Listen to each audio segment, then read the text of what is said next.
अध्याय 2 मराठी भावार्थ। पूर्वी गोदावरीच्या तीरावर अंगिरस ऋषीचा आश्रम होता। तेथे वासिष्ठादी अनेक ब्रह्मश्री तप करीत असत। त्यामध्ये पैलमुनीचा पुत्र वेदधर्म नावाचा एक विप्र होता। त्याला अनेक शिष्य होते। त्यापैकी दीपक नावाचा एक शिष्य होता। तो शिष्य मोठा गुरुभक्त होता।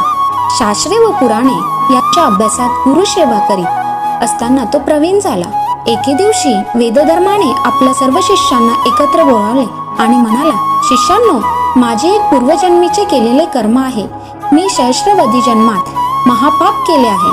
अनुष्ठान केल्याने त्यातील पुष्कळसे पाप धुवून गेले आहे, परंतु त्यापैकी काही अजून उरले आहे।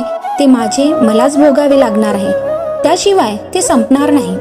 मी जर तपसामर्थ्याने त्या पापाची उपेक्षा केली तर ते माझ्या मोक्षाआड येत आहे। तेव्हा ते मी देहाने भोगल्याशी